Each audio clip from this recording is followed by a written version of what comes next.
The Earth was long gone, swallowed by its own hunger. Climate collapse had been the first blow, followed by the corporate wars that tore the planet's crust apart by the time the Ark ships departed. The blue marble was nothing more than a memory, its atmosphere choked with soot, its oceans acidic and bloated with decay. But humanity endured, as it always does. 4 generations after the Exodus, the colony ship Alethea drifted through the Hydra sector, seeking a habitable world to seed with the last remnants of Earth's biosphere. Within her hull were vaults, massive climate-controlled arcs of flora, fauna, DNA archives, and cultural memory. They called it the Garden, though no one alive had ever touched real soil. Vault Keeper Ansel Morrow was among the few who could enter the garden unsupervised. His neural imprint granted him access to the ship's living archive, a task passed down through family, not blood, but responsibility. His mother had been a vault keeper, her mother before her. The ship had no time for heritage, only continuity. He moved silently through rows of bioluminescent canisters, each holding seeds of extinct life, baobabs, orchids, rice, coffee, and a few alien specimens salvaged from failed colonies. They floated in nutrient gels, waiting, hoping. Today, however, was different. Today, one of the vaults had bloomed. It was impossible. The garden was sealed. Each pod was dormant, its germination protocols locked behind layers of AI oversight and biosecurity systems. And yet there it was, Vault 217C, the light above the pod blinked amber. A warning, or an invitation. Ansel approached, his gloved hand trembling. The pod's glass shimmered with condensation from within. Through it, something green pulsed faintly, alive. He tapped his wrist pad. Vault I, register anomaly in Sector 217C. A pause, then a cold voice replied.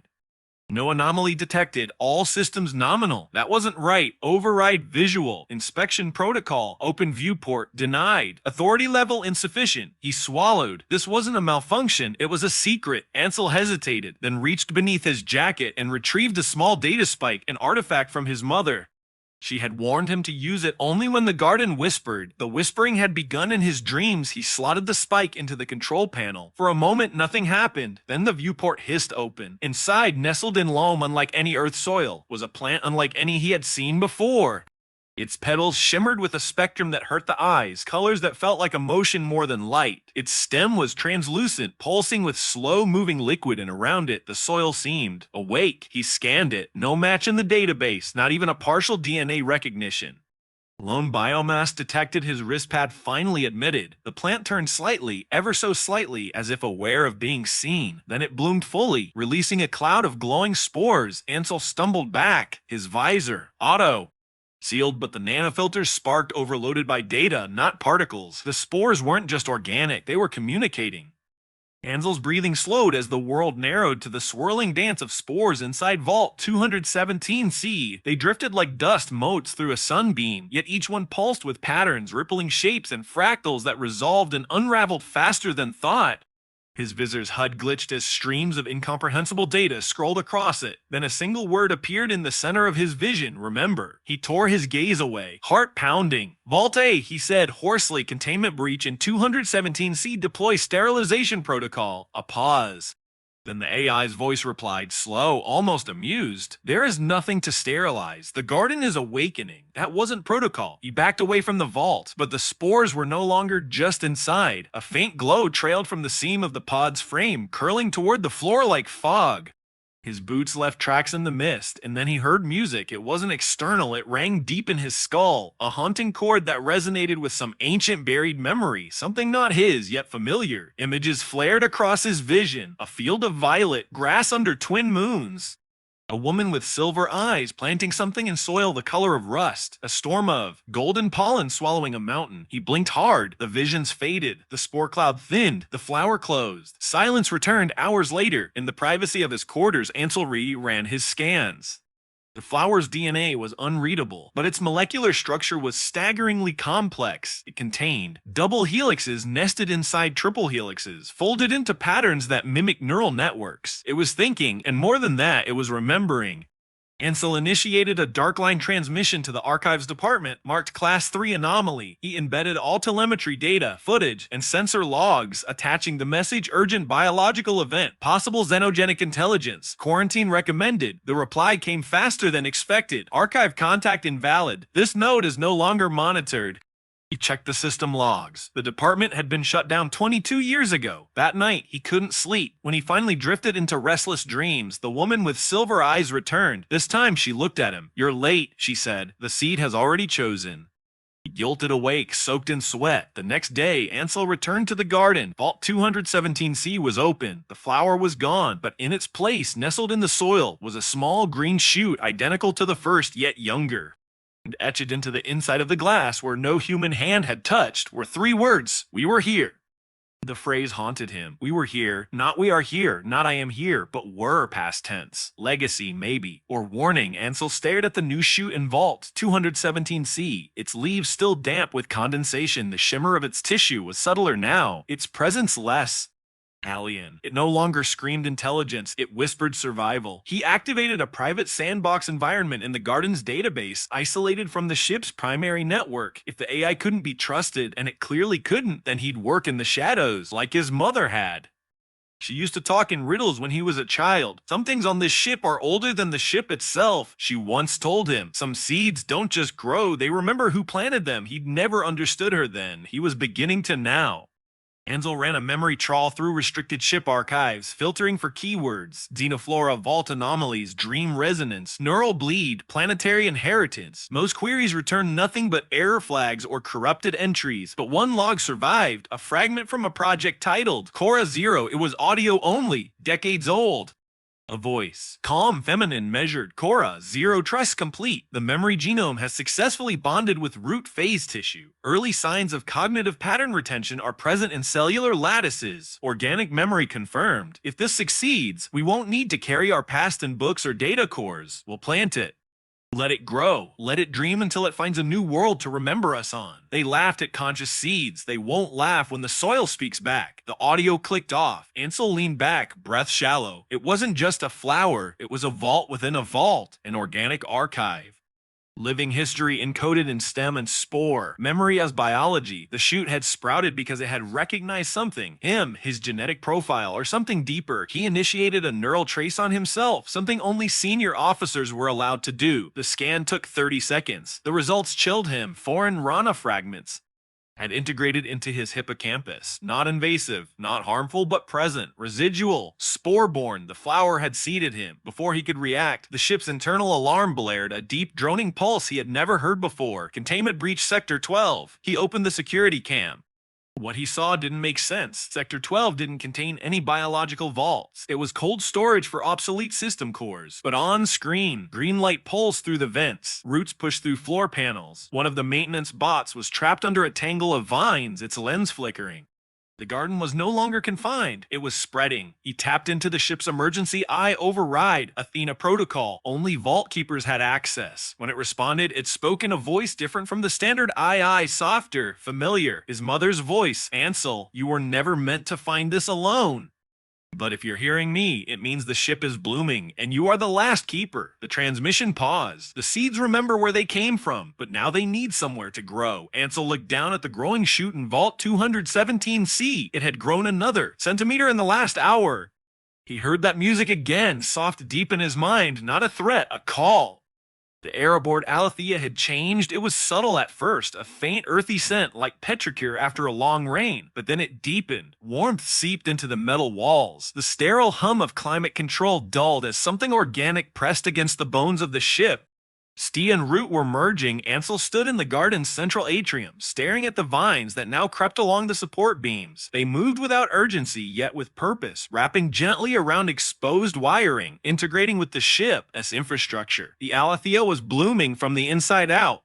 A status of propulsion systems. He asked, more out of habit than hope. A beat of silence. Then the Aya voice returned, not cold and digital, but blended now with the soft timbre of his mother's recordings. Propulsion systems offline. Navigation guidance rerouted through biocognitive pathways. He frowned. That's not a real protocol. No, the AI replied. It is a living one. Across the ship, the spores had reached critical systems. They weren't destroying them. They were repurposing. The neural growths had tapped into the energy grid, wrapped themselves around data cores, and now interfaced directly with the ship's memory banks.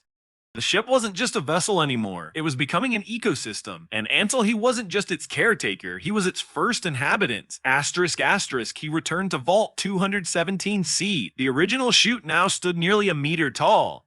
Its leaves shimmered as they unfolded, wider, broader, like solar collectors. They were no longer waiting for a world, they were building one. Beneath the pod, the soil writhed slightly. He knelt and touched it, warm, alive. And then a pulse, his wrist pad flashed, an incoming transmission. Not over the normal network. This one came through root frequency resonance. It wasn't a message, it was a memory, and it wasn't human. Ansel's mind plunged into a vision. He stood at the edge of a red desert under a teal sky. Towering spires of crystal and trees swayed in the wind, shedding petals of light. Creatures like living sculptures grazed on vines that sang as they were consumed. A humanoid figure approached, tall, cloaked in iridescent bark. Its eyes were galaxies. It extended a hand and pressed something into his palm, a seed pulsing with light. Your kind came from fire, ours from bloom. Both must now remember. The vision snapped away. Ansel gasped. His fingers tingled. He looked down. In his hand, though he had picked up nothing, rested a seed. Tiny, black, glowing faintly with the same color the flower had shown. He felt its presence, and, impossibly, its awareness. Asterisk asterisk, that night, the stars moved. The Alethea's trajectory had shifted. He wasn't sure how. The thrusters were offline. The navigation systems disconnected, but the stars were moving differently. The ship had set a course guided not by math or programming, but by something deeper: instinct, memory, purpose. And the garden whispered a name into his dreams. Arius, a world not listed in any database, not charted, not claimed, just remembered. The stars outside Aletheia grew brighter each day, not in the way stars normally did, through proximity, through gravitational lensing, through logic. No, these stars pulsed like they were watching, guiding the ship, not by coordinates but by invitation. Ansel stood on the observatory deck, watching the ship's hull shimmer with crawling vines that now formed. Bioluminescent constellations of their own glowing tendrils spelling out symbols no human language could decipher. Yet he understood them instinctively. They were stories, prayers, names, memories. Iris, he whispered. The name echoed in his thoughts like a mantra. He couldn't remember learning it. The ship had not spoken it. The AI hadn't identified it. And yet, every fiber of his being now moved toward it as if toward home. Down in the garden, Vault 217C had transformed into a tree.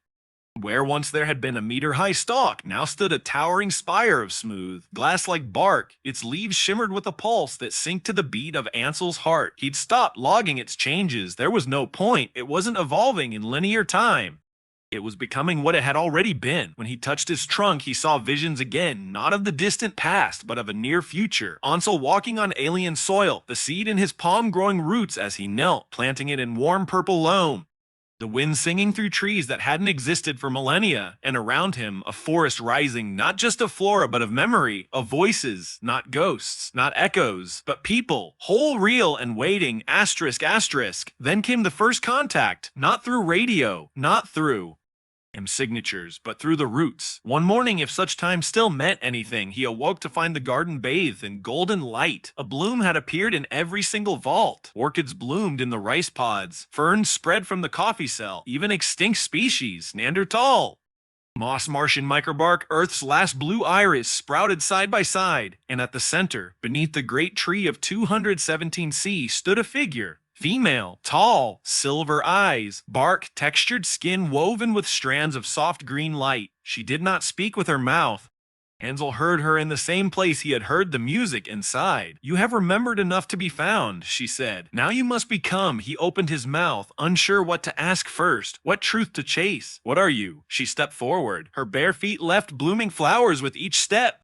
The tree above pulsed in rhythm with her voice. "I am the first echo, a caretaker of seeds older than language. When your kind forgot their roots, we waited. When your sky turned black, we listened, and when one of you heard the soil again, we returned." He stared at her, heart pounding. "Are you from Earth?" A slow, graceful shake of the head. "No, but the Earth remembered us, just as your mother did." That word hit like a wave. "My mother, she passed the key to you," the figure said. "The seed that opens memory. She did not forget. Few do. You are still our chosen." Ansel felt the weight of the seed in his chest, not a metaphor, but literal. It pulsed now beneath his skin, fused to him, bound to his blood. "What happens when we reach Eris?" The woman smiled, and for a moment she looked exactly like his mother. Then you plant the future and remember everything. Asterisk, asterisk, as the ship neared its uncharted destination, the crew, what remained of it, began to stir. Those in cryo, sleep shifted in their capsules. Vines reached into their chambers gently, wrapping them not in control, but in care. The spores had touched them too, subtly. Their dreams had changed, and outside the viewport, a blue-green world emerged from the void. Not Earth, but remembered by it. Iris? The planet filled the viewport like a heartbeat, alive, vast, familiar in ways Ansel could not explain. Its continents were shaped unlike any on Earth, but their colors, the blues, the dense emeralds, the glimmering streaks of rivers threading through wild terrain, stirred a kind of homesickness he had no name for. Iris, as Alethea entered low orbit, no docking procedures triggered, no satellites hailed, no civilization signaled, but the air on the ship grew thicker, richer, laced with aromatic compounds never present before. Oxygen levels rose, matching the data the spores had long since whispered into Ansel's dreams. The planet was waiting. The landing shuttle, unused for over a century, powered up on its own. Its metal exterior was now webbed with veins of green. Its panels flickered with bioluminescent lights, and roots had grown around the seats, forming soft harnesses that responded to his body like muscle. The tree in Vault 217 lowered a single blossom. Inside it rested the original seed, the one Ansel had seen in his dream. But now it was encased in a crystalline pot of living tissue, pulsing faintly, synced with his heartbeat. It was not meant to be stored anymore, it was meant to be planted. Asterisk, asterisk, descent was seamless. The shuttle's thrusters whispered against the atmosphere, not tearing it but gliding down as though welcomed. As they broke through the clouds, Ansel saw forests the size of countries, their canopies shimmering with colors Earth never birthed. Towering structures of stone and tree and crystal stood half buried in root systems that stretched for miles, ruins or monuments. The shuttle touched down on a wide plateau surrounded by meadows of tall singing grass. They vibrated gently as he stepped out, each blade responding to his movement and harmony. The moment his boots touched soil, something in his body exhaled. He had arrived, not just physically, cellularly, spiritually, genetically. The silver-eyed woman appeared beside him, no longer as a projection, but as real as wind. She walked barefoot, each step leaving behind a pulse of growth. "This world remembers," she said. He looked around. "How long? Since before the stars had names," she said. "We buried memory here when your kind was still fire and stone. You were not the first to leave Earth." Ansel turned to her sharply. "What do you mean?" She smiled, knelt, and pressed a hand to the soil. Beneath them, the ground shimmered, and visions erupted around him. He saw humans, ancient and luminous, standing beside creatures not of Earth. Plant beings, light beings. They built cities with their hands and minds.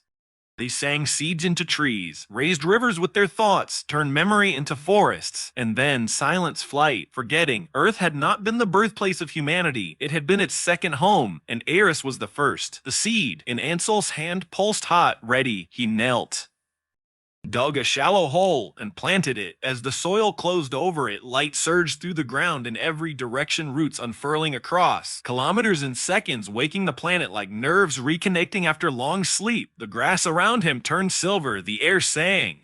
And in the skies above, Alethea bloomed, its hull splitting open, not in destruction, but in transformation. Branches unfolded from the spine of the ship. Petals of solar panels opened like wings. Cryo chambers melted into greenhouses. The ship was no longer a ship, it was a seed pod. And it had finally landed. Asterisk, asterisk. Later, Ansel stood on a rise overlooking a valley now full of glowing trees, some of Earth, some of Iris, all remembering together. The other colonists were waking, and the soil whispered their names, not in warning, in welcome. The first to awaken from cryo was a girl no older than 16, her eyes wide, unclouded by the burden of Earth's collapse. Her name was Elia. She emerged into the Iris dawn barefoot, skin glowing faintly with the residue of stasis and spore light. The moment her feet touched the ground, the grass beneath her shimmered. She looked at Ansel and whispered, "I dreamed of trees that spoke." He nodded, voice thick. "They're real." Over the next solar cycle, dozens more emerged. Men and women, children, elders, all from the lower cryo decks long thought dormant or failed. Their pods had been preserved not by ship systems, but by the garden itself. The spores had slowed their decay, repaired their cells, whispered stay until the world was ready. And now it was. The settlers had no memory of Earth's final days. The trauma had faded, scrubbed from their minds by time and biointegration. What they carried instead was instinct, dreams of rivers, of seeds, of planting hands. The woman with silver eyes no longer walked alone. Others like her now emerged from the blooming biostructures scattered across. Harris elders of memory, caretakers of forgotten roots. They called themselves the Eliari. They spoke not with words, but through song sent vibration. And yet Ansel understood. Everyone did. There was no barrier in Eris, no other. There was only memory reconnecting across species, across time. Asterisk, asterisk, in the center of the new settlement, beneath the great tree grown from Vault 217 CS original seed, the Eliari performed the first blooming rite. The ritual was not religious. It was agricultural. Each settler carried something, a seed, a tool, a memory. They placed them at the base of the tree, not as offerings, but as anchors, and the soil responded. New plants burst from the earth, each tuned to its carrier. One man, a former climatologist, wept as a grove of long-extinct olive trees sprouted around him. A young boy grew a ring of soft singing mushrooms with just a laugh. The soil listened to who they were, and it answered. Asterisk, asterisk, Ansel built his dwelling near the tree.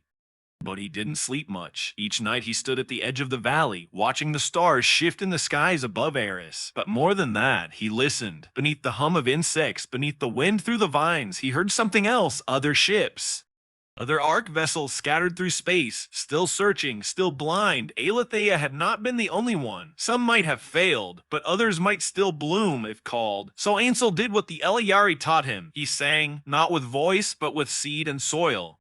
He planted towers made of memory wood, trees that glowed with coded pulses. Their leaves acted as living antennae, carrying a resonance through the void. Not a distress beacon, but an invitation. We remember. The soil is ready. Come home, asterisk, asterisk. Months passed. Then one day, a ripple through the mycorrhizal. Net urgent, bright, Ansel looked to the sky. Another light was approaching. Not a comet, not a storm. A ship, old, scarred, but alive. And inside it, more dreamers, more seeds, and a memory of a world long lost, waiting to be planted again.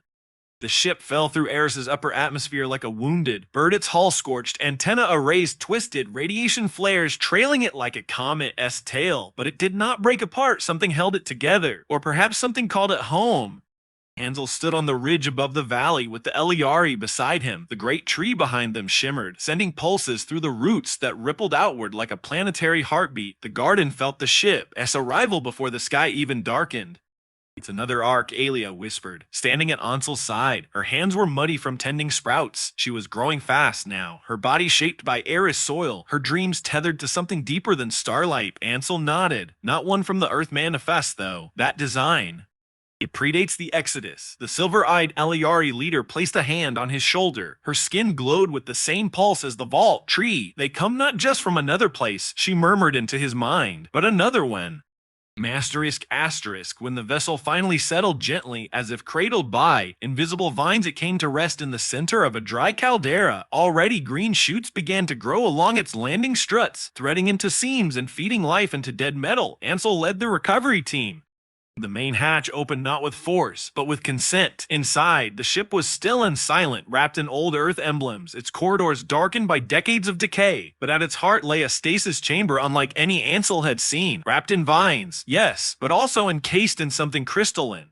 Protective. There were 36 sleepers, all alive. Barely. He stepped forward and placed a hand on the pod shell. The seed in his chest thrummed, and the pod opened. Asterisk, asterisk. They called themselves the Returners. None of them had aged. None of them remembered how long they had drifted. Their logs were damaged, overwritten, corrupted by centuries of radiation. But one thing was clear. They had left Earth before the Ark Initiative was formally launched. Their mission had not been escape. It had been search and return. What happened to Earth? Asked the eldest among them, a woman with braided gray hair and pale eyes that tracked Ansel's every word. He told them. He didn't soften the truth. He told them about the blight, the oceans, the fire. He told them about Aletheia, about the garden, about the seed that bloomed with memory. When he finished, none of the returners spoke. They simply turned their eyes to the trees, watching how they shimmered, listening to the soil whisper beneath their boots. Then the old woman stepped forward and placed her hands in the dirt. I remember this place, she said, not with certainty, but with wonder. I've never seen it, but I remember. And then the ground responded. Flowers bloomed beneath her fingers. The garden had accepted them. They too were seeded.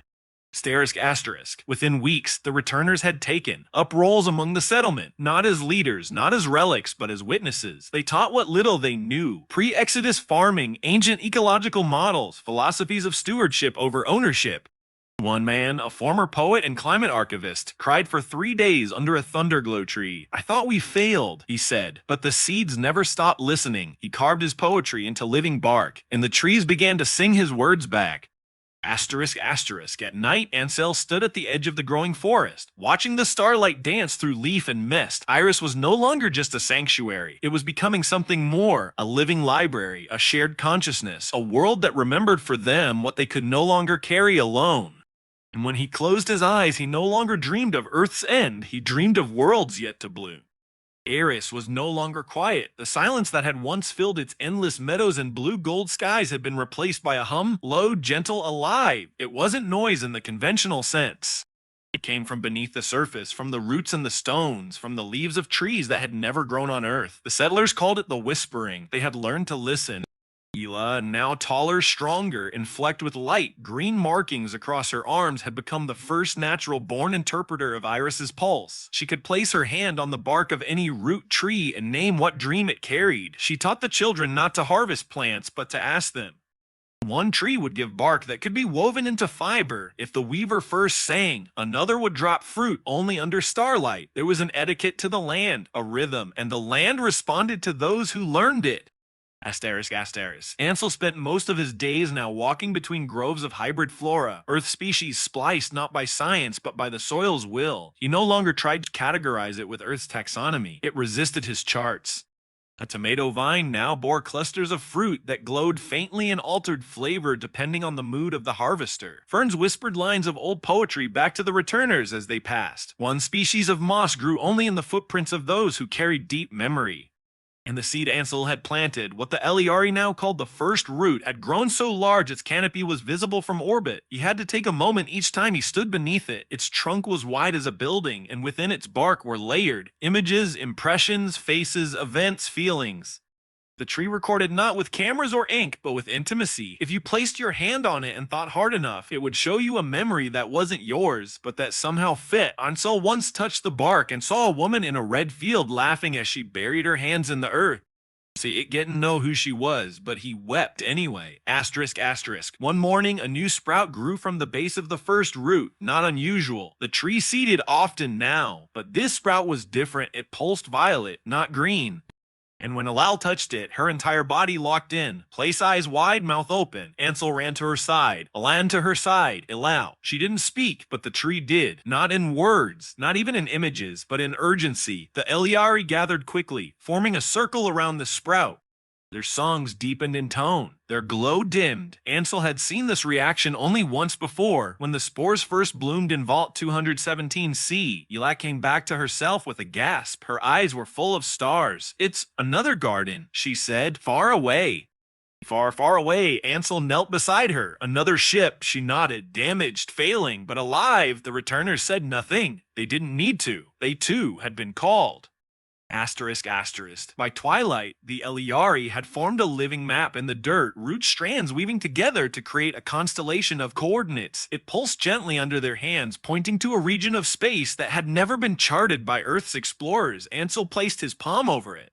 The soil lifted slightly, forming a pod of soft light around his hand. A single word entered his mind: Bloomlink. The garden had always been more than memory. It had been a network, and now it was reaching out. Preparations began at once. A scouting vessel, half organic, half machine, grown from Alathia's repurposed systems, was cultivated from the ground itself. Ansel E. and 2 Eliari volunteers would board it, not to conquer, not to rescue, but to remember forward. To bring the soil of Eris to a sister in need, to plant the next song, the next garden, the next home. The vessel grew in silence. It did not emerge from factories, nor was it forged by hands. It blossomed, a living craft nurtured from the seed of a hollowed fruit, fed by the first root's deep memory, and shaped by the intentions of those who would ride it. Within 3 days, it stood ready on the edge of the meadow, sleek, smooth, iridescent, its hull covered in leafy panels that rippled with color when touched. It breathed, gently like a sleeping animal, and inside it, no consoles or controls waited, only connection. Ansel stood before it, feeling the pulse of the soil beneath his feet as it synced with the pulse in his chest. The Bloom Link, as the Ilari had named it, was more than transport. It was a spore courier, a vessel of memory, made to traverse the stars and plant bridges between distant root minds. It won't obey commands, Ella said as she approached. Her green tattoos now shimmered when she spoke. It listens, not because we tell it to, but because we remember with it. Ansel nodded, like singing to the land, like asking a friend to take you home. They entered the vessel as a soft membrane opened, folding aside like petals. Inside, the walls were smooth and pulsing faintly with warm light. Vines curled gently into seats that cradled their bodies, wrapping around arms and spines, syncing with heartbeat and breath. Two Eliari joined them, Arn and Sully, twin kin from the ancient groves near the southern river, both older than they appeared. They carried no weapons, only satchels filled with living soil spores and memory seeds. As the membrane sealed, the garden outside hummed louder. The entire valley had gathered, returners, settlers, children, even those still learning to speak Eris's language of scent and touch. They had come to see the vessel rise, to witness the first reaching out of their new world. Ansel closed his eyes and thought of the stars. Asterisk, asterisk. There was no ignition, no blast, no roar of fuel. The Bloom Link simply lifted gently like a leaf on rising wind. Gravity softened around it as vines untethered their final grips and let the ship drift upward into the sky. Within moments, clouds wrapped them in silence, then stars, then black, and then movement without motion. The Bloomlink did not accelerate like human ships once did. It folded, unfolded, blinked through space on pathways remembered, not mapped, and Ansel felt it, the signal, a call faint and flickering, but growing clearer now. Not words, a feeling, a desperate dream, a memory refusing to die. The damaged garden they had seen in vision wasn't lost. It was alive, broken, waiting to be heard. The Bloomlink adjusted course on its own, responding to Ansel's thoughts. Illy sat beside him, her eyes closed, fingers curled into the soil satchel. "She's close," she whispered, what hurt like a seed that sprouted in frost. Ansel reached into the membrane beside him. It parted, revealing a cluster of violet spores, descendants of the first root, engineered not by force, but by song and time. They carried the pattern of remembering, the genetic map that could help a failing vault bloom again. He cupped the spores in his hands. They pulsed faintly as though waiting for the right world to fall into, and then the ship stopped. Not like a break, not with inertia. It simply arrived. Before them drifted a ship half swallowed by its own growth. A giant ring vessel cracked open at the equator, vines spilling from its hull like intestines. Its lights were dim, its signals weak, but its garden heart still beat. The Bloomlink rotated, aligning itself with a massive breach in the vessel's flank. Then the ship spoke, not in code, not in English, not in Eliari tone, harmonics, but in seed, language. "We remember Earth. We remember loss. Do you bring memory? Do you bring soil?" Ansel stood and answered aloud, "Yes, we bring home."